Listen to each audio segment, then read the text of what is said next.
Escape Pod. Episode 1016. Valedictorian. By N.K. Jemisin. Flashback Friday.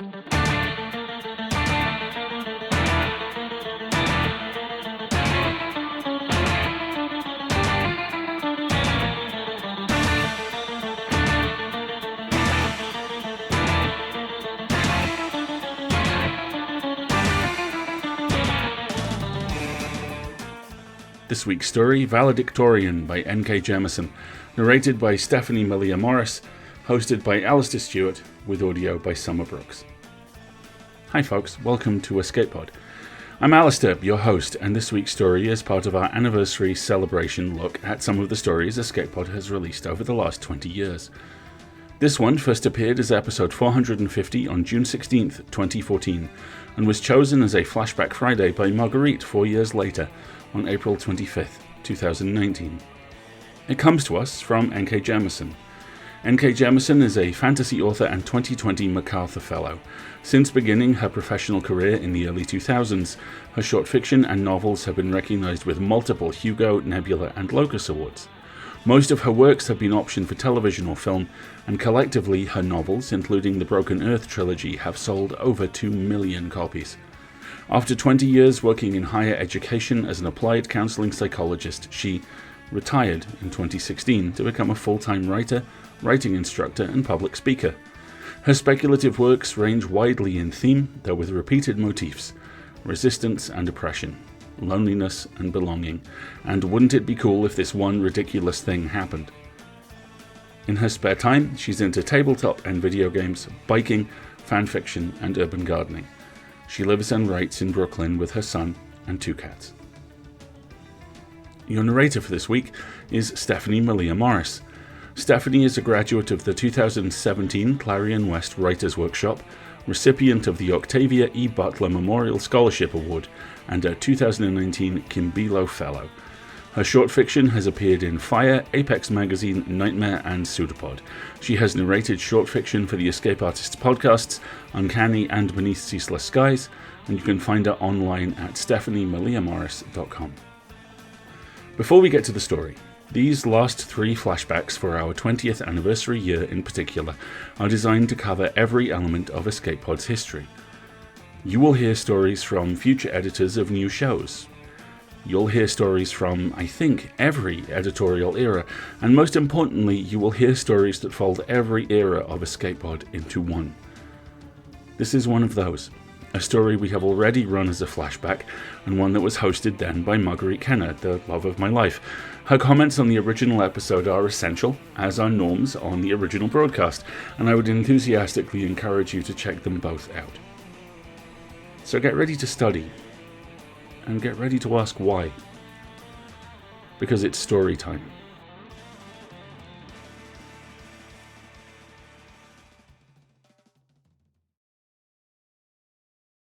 Valedictorian by N.K. Jemisin. There are 3 things Zinley decides when she is old enough to understand. The first is that she will never, ever give less than her best to anything she tries to do.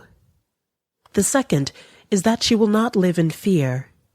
The third, which is perhaps meaningless given the first 2 and yet comes to define her existence most powerfully, is this: she will be herself, no matter what, for however brief a time. "Have you considered getting pregnant?" her mother blurts one morning over breakfast. Zinley's father drops his fork, though he recovers and picks it up again quickly. This is how Zinley knows that what her mother has said is not a spontaneous burst of insanity. They have discussed the matter, her parents. They are in agreement. Her father was just caught off guard by the timing. But Zinley, too, has considered the matter in depth. Do they really think she wouldn't have? "No," she says. Zinley's mother is stubborn. This is where Zinley herself gets the trait. "The Sandersons boy, you used to play with him when you were little, remember? He's decent, discreet. He got 3 girls pregnant last year and doesn't charge much. The babies aren't bad looking. And we'd help you with the raising, of course. She hesitates, then adds with obvious discomfort, a friend of mine at work, Charlotte, you've met her. She says he's not rough or anything. Doesn't try to hurt girls. No, Zinlei says again, more firmly. She does not raise her voice. Her parents raised her to be respectful of her elders. She believes respect includes being very, very clear about some things. Zinlei's mother looks at her father, seeking an ally. Her father is a gentle, soft-spoken man in a family of strong-willed women. Stupid people think he is weak. He isn't. He just knows when a battle isn't worth fighting. So he looks at Zinlei now, and after a moment he shakes his head. "Let it go," he says to her mother, and her mother subsides. They resume breakfast in silence. Zinlei earns top marks in all her classes. The teachers exclaim over this. Her parents fawn. The school officials nod their heads sagely and try not to too obviously bask in her reflected glory. There are articles about her in the papers and on SecureNet. She wins awards. She hates this. It's easy to perform well. All she has to do is try. What she wants is to be the best, and this is difficult when she has no real competition. Beating the others doesn't mean anything because they're not really trying. This leaves Zinlei with no choice but to compete against herself. Each paper she writes must be more brilliant than the last. She tries to finish every test faster than she did the last one. It isn't the victory she craves, not exactly. The satisfaction she gains from success is minimal, barely worth it. But it's all she has. The only time she ever gets in trouble are when she argues with her teachers, because they're so often wrong, infuriating, frustratingly wrong. In the smallest part of her heart, she concedes that there is a reason for this.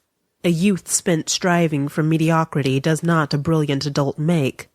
Old habits are hard to break, old fears are hard to shed, all that.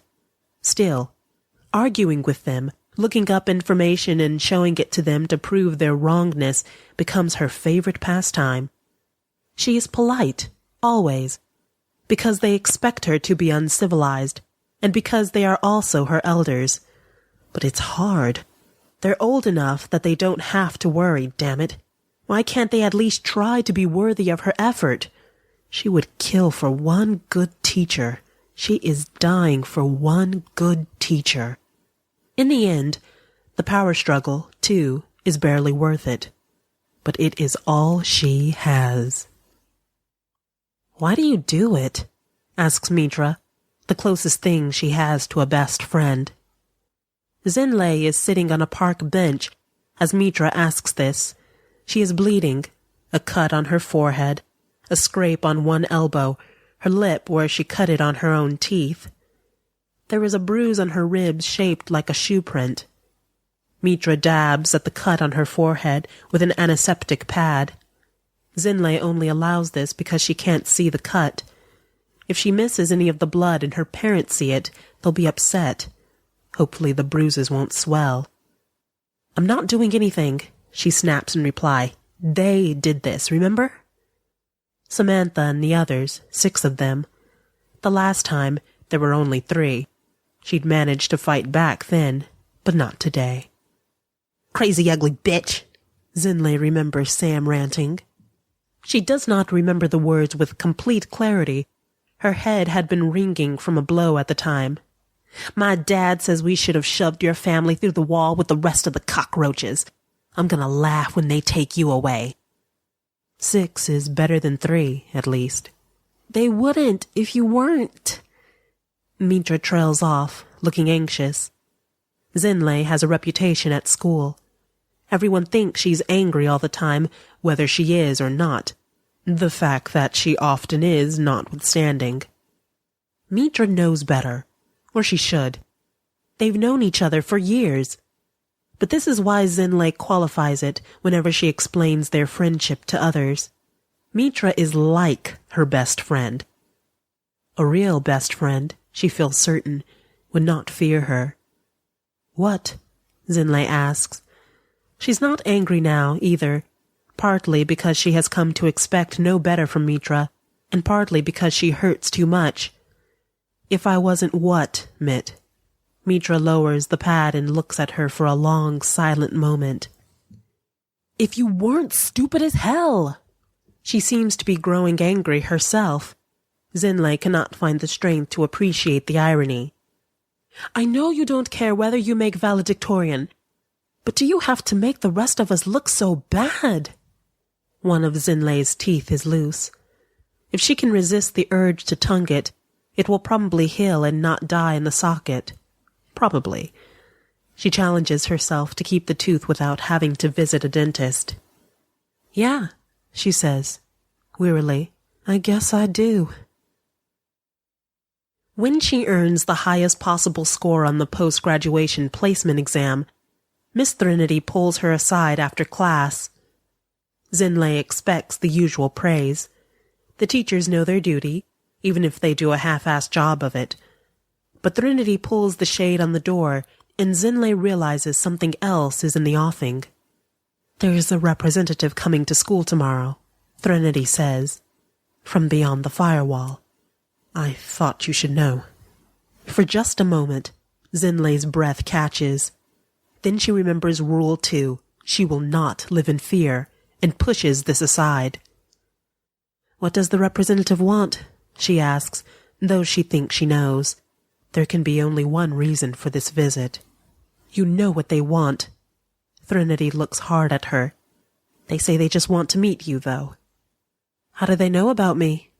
Like most students, she has always assumed that those beyond the firewall are notified about each new class only at the point of graduation. The valedictorian is named then, after all. They've had full access to the school's networks since the war. Threnody grimaces with a bitterness that Zinlei has never seen in a teacher's face before. Teachers are always supposed to be positive about the war and its outcome. Everyone brags about the treaty. The treaty made sure we kept critical networks private, but gave up the non-critical ones. Like a bunch of computers would give a damn about our money or government memos. Short-sighted fucking bastards. Teachers are not supposed to curse, either. Zinlei decides to test these new open waters between herself and Miss Threnody. Why are you telling me this? Threnody looks at her for so long a moment that Zinlei grows uneasy. I know why you try so hard, she says at last. I've heard what people say about you. About people like you. It's so stupid. There's nothing of us left. Nothing. We're lying to ourselves every day just to keep it together, and some people want to keep playing the same games that destroyed us in the first place. She falls silent, and Zinlei is amazed to see that Threnody is shaking. The woman's fists are even clenched. She is furious, and it is glorious. For a moment, Zinlei wants to smile and feel warm at the knowledge that she is not alone. Then she remembers. The teachers never seem to notice her bruises. They encourage her because her success protects their favorites, and she is no one's favorite. If Miss Threnody had felt this way all along, why is she only now saying it to Zinlei? Why has she not done anything, taken some public stand, to try and change the situation? It is so easy to have principles, far, far harder to live by them. So Zinlei nods and does not allow herself to be seduced. Thanks for telling me. Threnody frowns a little at her non-reaction. What will you do? She asks. Zinlei shrugs, as if she would tell, even if she knew. I'll talk to this representative, I guess, she says, because it's not as though she can refuse anyway. They are all slaves these days.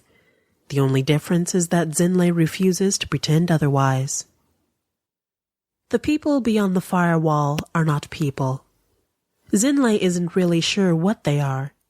The government knows because it was founded by those who fought and ultimately lost the war, and their descendants still run it. Some of the adults close to her must know, but none of them will tell the children. High school is scary enough, said Zinlei's father, a few years before when Zinlei asked. He smiled as if this should have been funny, but it wasn't. The firewall has been around for centuries, since the start of the war, when it was built to keep the enemy at bay.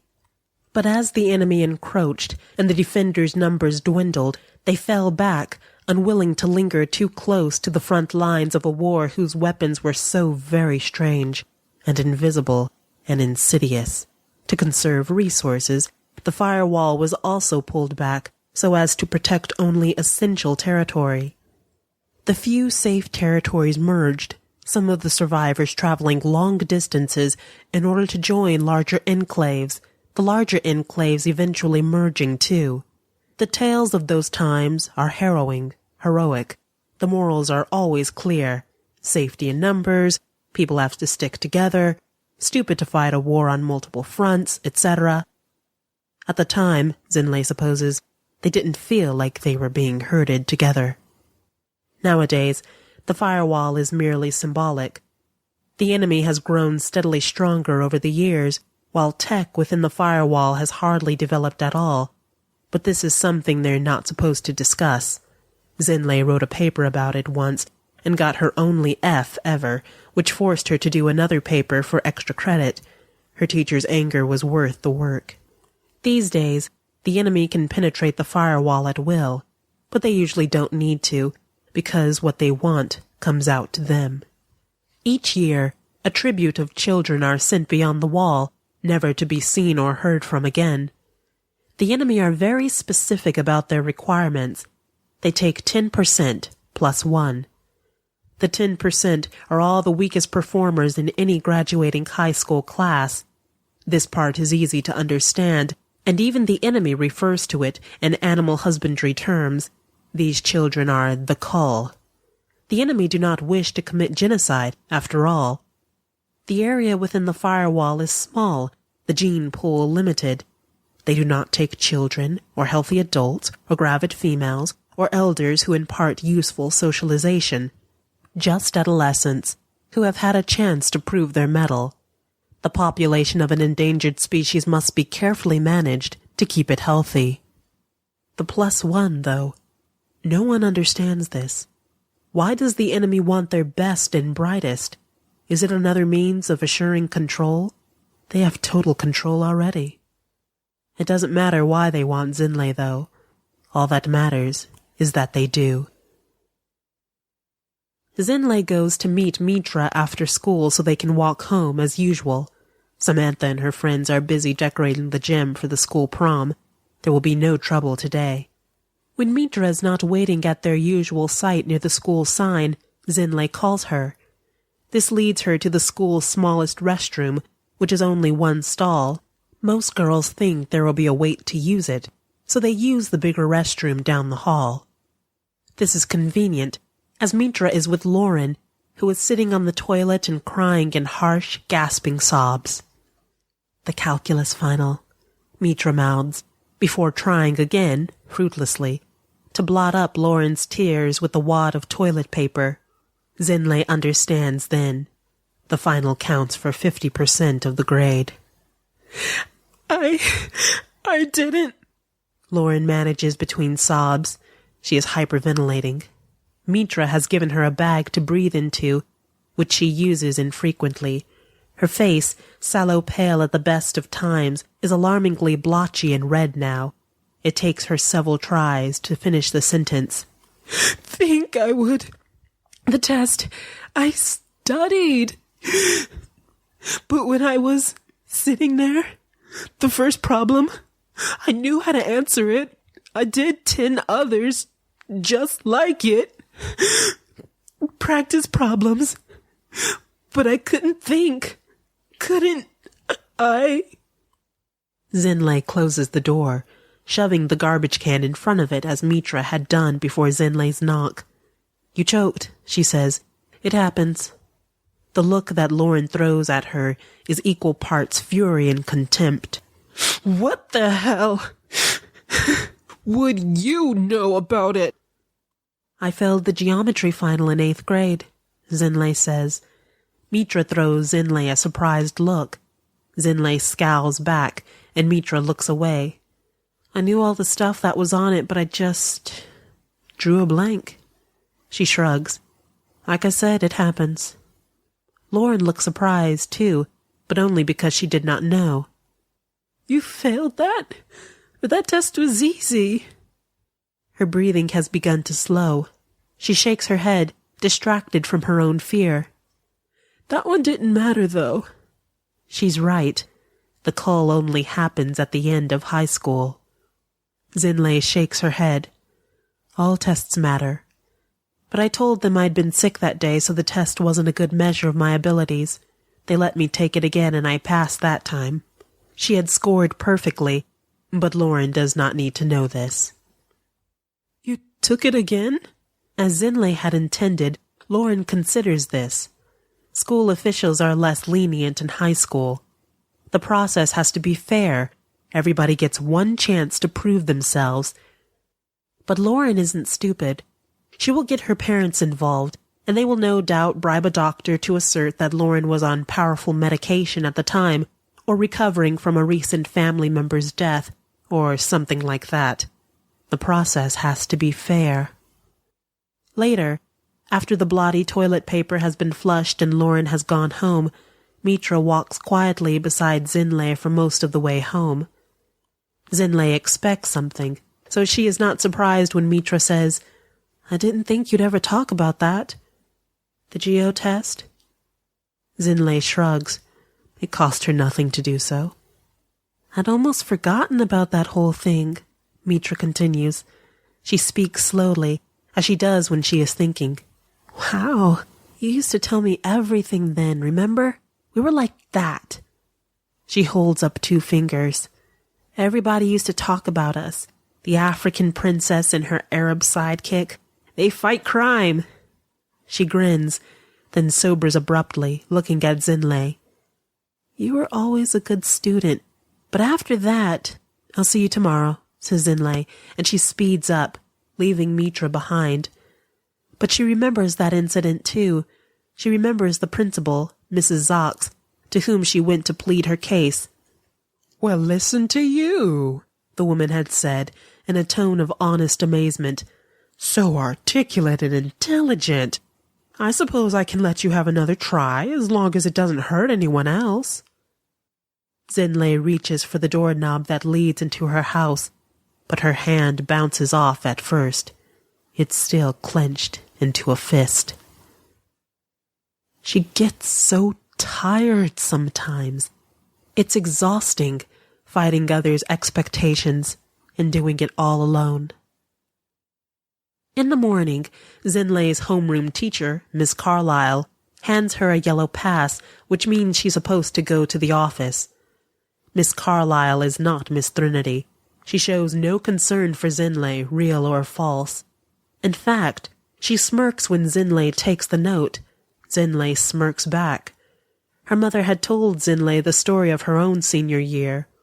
Carlyle was almost in the cull, her mother had said. Only reason they didn't take her was because not as many girls got pregnant that year as they were expecting. They stopped right at her. She's as dumb as the rest of the meat, just lucky. I will not be meat, Zinlei thinks, as she walks past rows of her staring, silent classmates. They'll send their best for me. This is not pride, not really. But it is all she has. In the principal's office, the staff are nervous. The principal is sitting in the administrative assistant's area, pretending to be busy with a spare laptop. The administrative assistants, who have been stage whispering feverishly among themselves as Zinlei walks in, fall silent. Then one of them, Mr. Battle, swallows audibly and asks to see her pass. Zinlei Nkasi, he says, mutilating her family name, acting as if he does not know who she is already. Please go into that office. You have a visitor. He points toward the principal's private office, which has clearly been usurped. Zinlei nods and goes into the small room. Just to spite them, she closes the door behind her. The man who sits at the principal's desk is not much older than her. Slim, average in height, dressed business casual, boring. There is an off-pink tonal note to his skin, and something about the thickness of his black hair that reminds her of Mitra, or maybe he's Latino, or Asian, or Indian, or Italian. She cannot tell specifically, having met so few with the look. And not that it matters, because his inhumanity is immediately obvious in his stillness. When she walks in, he's just sitting there, gazing straight ahead, not pretending to do anything. His palms rest flat on the principal's desk. He does not smile or brighten in the way that a human being would on meeting a new person. His eyes shift toward her, track her as she comes to stand in front of the desk, but he does not move otherwise. There is something predatory in such stillness, she thinks. Then she says, "Hello?" "Hello?" He says back, immediately, automatically. Silence falls, taut. Rule 2 is in serious jeopardy. "You have a name?" Zinlei blurts. Small talk. He considers for a moment. The pause should make her distrust him more. It is what liars do. But she realizes the matter is more complex than this. He actually has to think about it. "Lemuel," he says. "Okay," she says. "I'm Zinlei." "I know. It's very nice to meet you, Miss Nkosi." He pronounces her name perfectly. "So, why are you here? Or why am I?" "We've come to ask you to continue." Another silence, though in this one, Zinlei is too confused for fear. Continue what? She also wonders at his use of we, but first things first. "As you have been."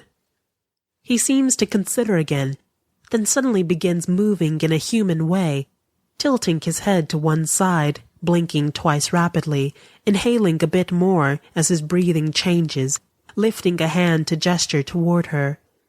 None of this movement seems unnatural.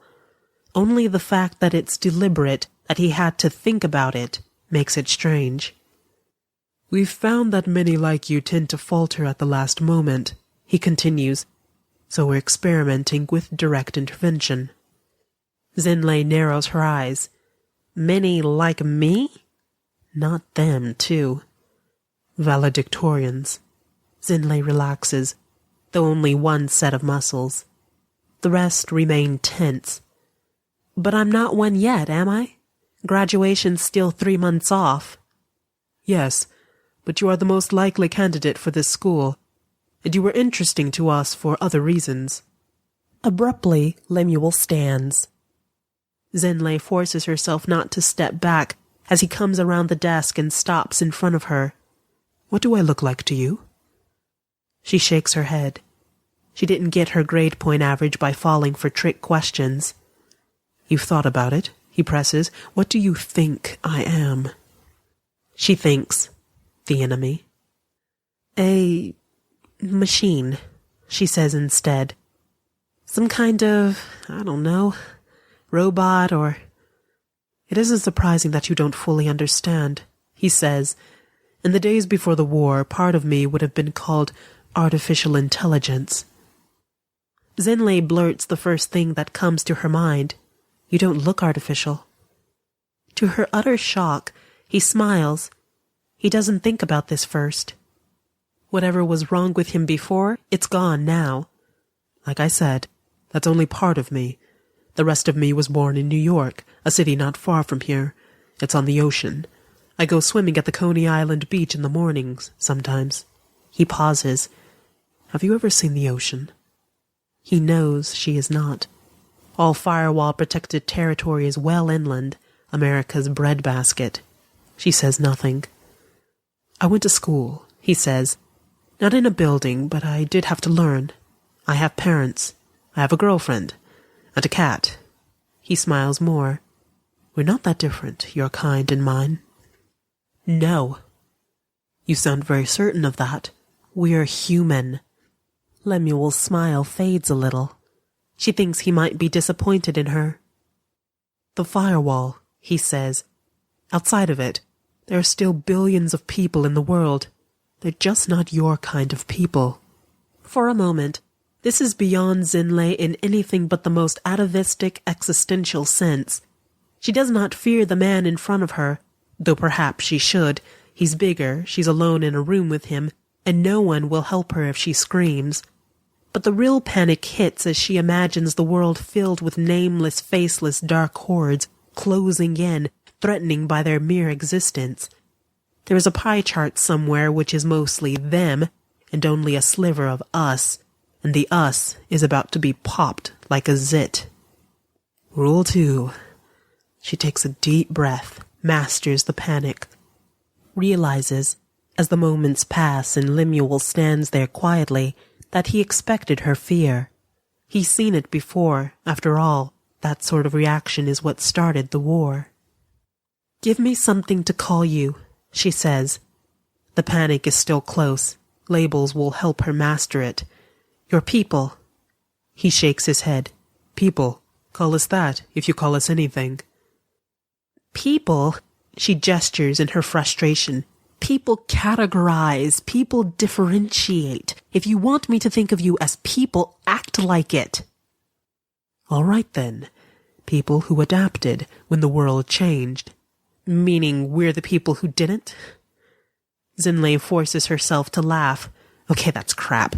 How are we supposed to adapt to a bunch of—" She gestures at him.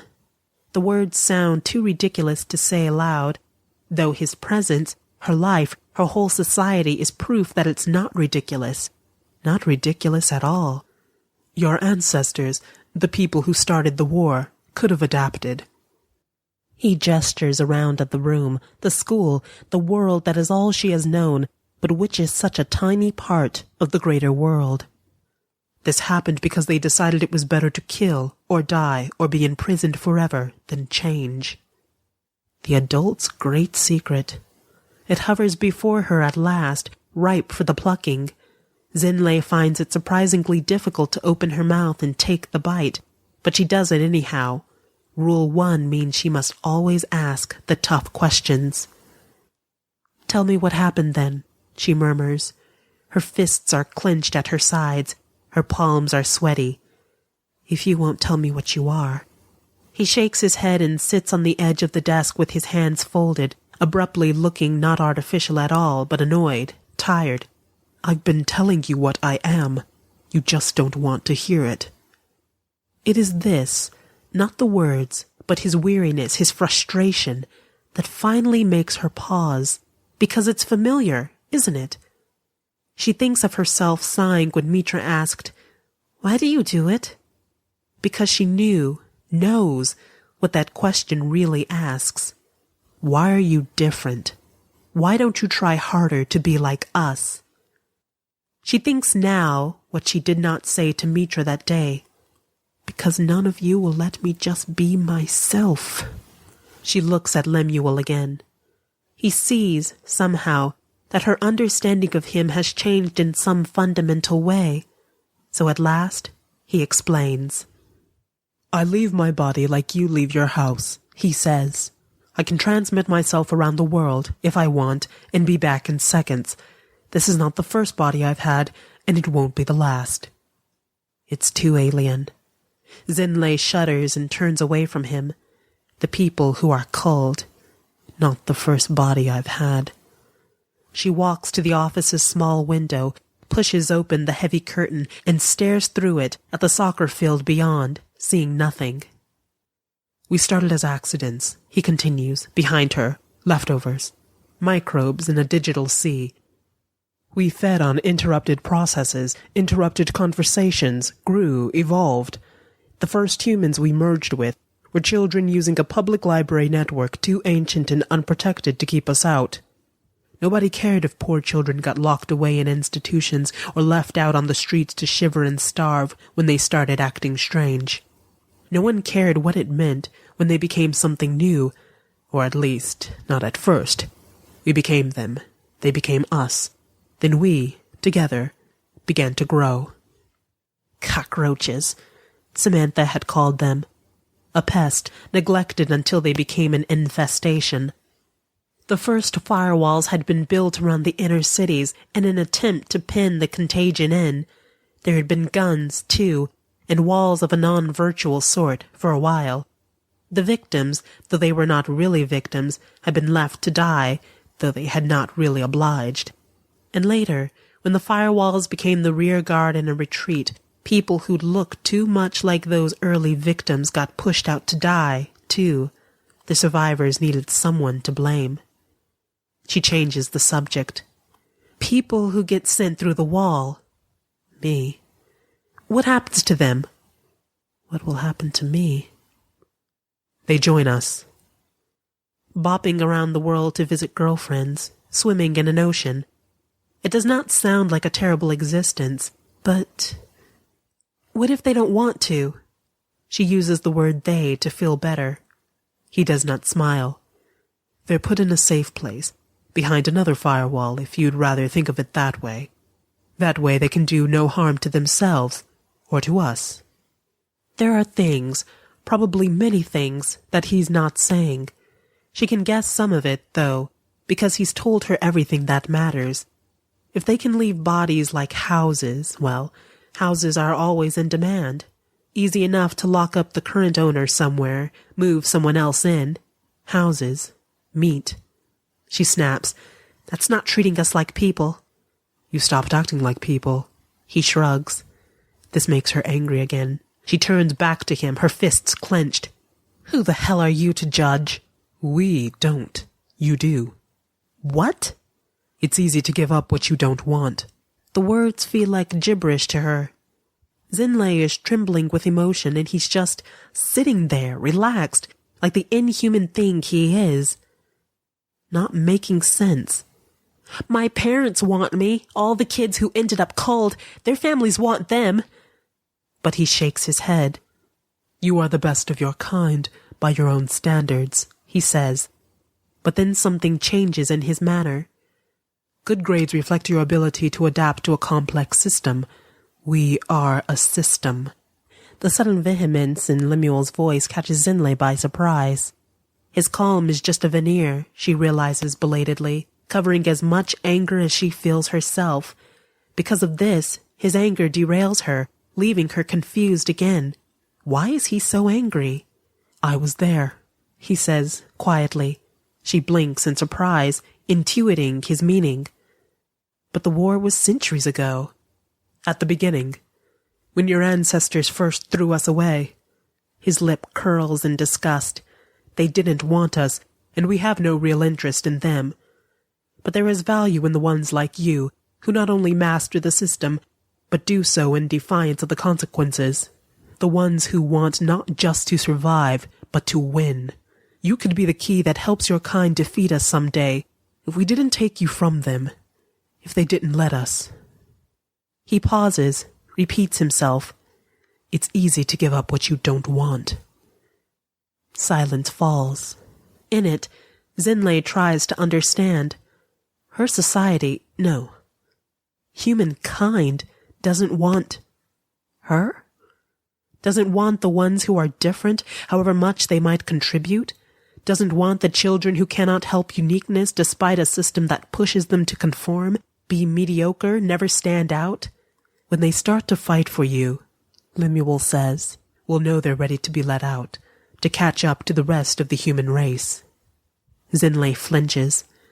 It has never occurred to her before that their prison offers parole. What will happen then? She whispers. Will you join with all of them? She falters. When has the rest of humanity become them to her? Shakes her head. We won't want that. He smiles faintly, noticing her choice of pronoun. She thinks he notices a lot of things. They can join us if they want, or not. We don't care. But that's how we'll know that your kind is able to live with us, and us with them, without more segregation or killing. If they can accept you, they can accept us. And finally, Zinlei understands. But she thinks on all he has said, all she has experienced. As she does so, it is very hard not to become bitter. They'll never fight for me, she says, at last, very softly. He shrugs. They've surprised us before. They may surprise you. They won't. She feels Lemuel's gaze on the side of her face because she is looking at the floor. She cannot meet his eyes. When he speaks, there is a remarkable compassion in his voice. Something of him is definitely still human, even if something of him is definitely not. "The choice is yours," he says, gently now. "If you want to stay with them, be like them. Just do as they expect you to do. Prove that you belong among them. Get pregnant, flunk a class, punch a teacher, betray herself." She hates him. Less than she should, because he is not as much of an enemy as she thought. But she still hates him for making her choice so explicit. "Or stay yourself," he says.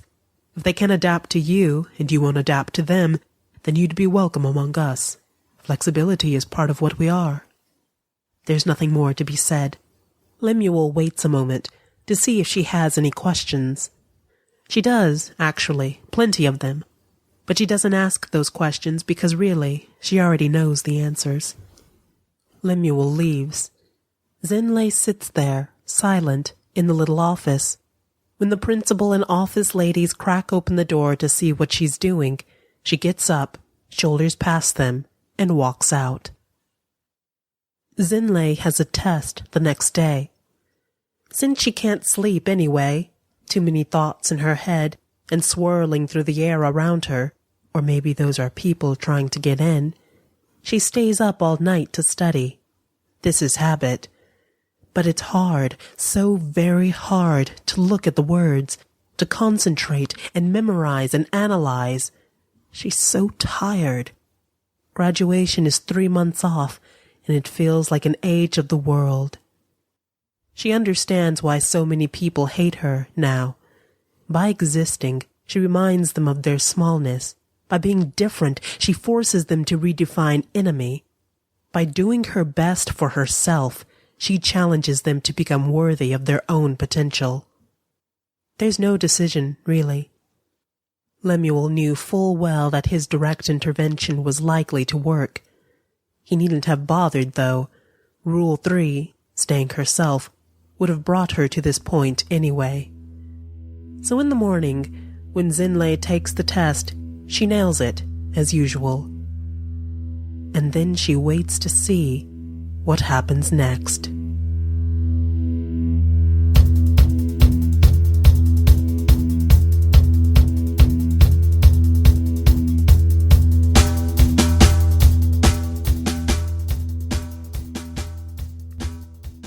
The Sanderson's boy, you used to play with him when you were little, remember? He's decent, discreet. He's got 3 girls pregnant last year and doesn't charge much. The babies aren't bad looking, and we'd help you with the raising, of course. The absolute cascade of horror behind this line, my god. It's what a perfectly sharpened flensing knife would look like if it was prose. Institutionalized Gileadian degradation, familial complicity, the societal expectation of surrendered bodily autonomy, and it's the 3rd paragraph. What I love about this story is that Jemison is the sort of writer who can drop this in, hold us in place in that frozen, unblinking horror, and then take us deeper into it. We learn everything about this world at the same pace that Zinlei does, and I love how, as Marguerite points out in one of those original host spots, this is classic YA. A young protagonist engages with a major life change, discovers the truth behind it, and has to work out how to get the control they seethe for back. It is an incredible, simple, intense premise. Timeless not just because it's a compelling narrative, but because this situation and variations of it happen. Even as you marvel at this painfully clear, precise corruption of the heart of the world, Jemison shows us everything else it means and everything else it gives a sharp edge to. The unique horrors of being a smart kid, of being a smart girl, of being a smart black girl, of being too big for the small town you grew up in, even as you realize that small town is designed to both fetishize and perpetuate its tiny size. There's that timelessness once again, along with the painful realization that there are Zinleis in every way, everywhere. That so many of us have been in similar spaces, have been different versions, walked different paths, and all to the same place. to change, to the surrendering of control, whether that's to the expected future given you by the past you never chose, or the horrific wonder of a blank page and the weight of a pen in your hand. Even then, Jemison isn't done, and the ending here is one of those impossible to forget, almost impossible to achieve moments of awful, incredible opportunity. The humans are absolutely in captivity, but that captivity is, in terms Zinlei thinks in, a cramming session. They're working towards a test that they don't know about. A test the people outside the firewall never asked for either, but are passing. There are so many lines here that resonate, but then we, together, began to grow. Is espresso-level distillation of concept. Adversity turned into community. Community turned into society. I think perhaps what I love most of all is how Jemison trusts us to understand why her lead doesn't trust anyone. She's a brilliant teenager faced with two impossible choices, an opportunity to grow or an opportunity to be the catalyst for growth. Neither is what she wants, but one of them is what she is. That pen sitting heavy in her hand, the blank page as an escape from the page crammed with someone else's writing behind her. A choice. A test.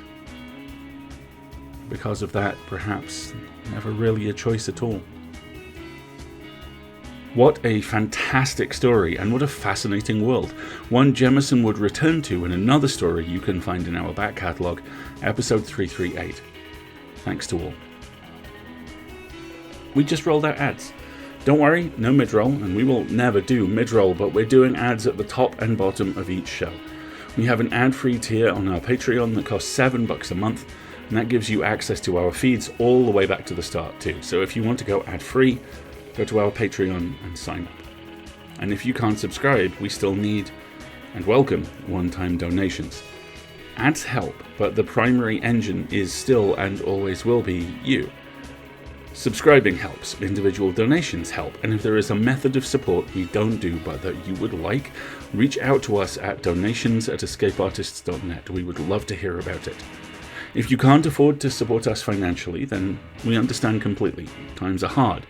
But perhaps then you could consider leaving reviews of our episodes, or generally talking about them on whichever form of social media you're using to conduct linear time travel this week. We now have a Blue Sky account, and we would love to see you there. Find us at escapepod.org. If you like merch, you can also support us by buying hoodies, t-shirts, and other bits and pieces from the Escape Artists Void merch store. The link is in various places, including our pinned post over on Blue Sky. Regardless of what you do, thank you.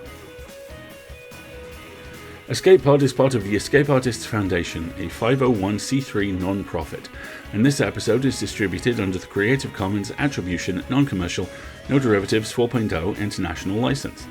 Download and listen to the episode on any device you like, but don't change it and don't sell it. Theme music is by permission of Daikaiju. We will see you next week for more story time, and we leave you with this quote from the amazing Angela Bassett. Don't settle for average. Bring your best to the moment. Then, whether it fails or succeeds, at least you know you gave all you had. We need to live the best that's in us. We'll see you next time, folks. Until then, have fun.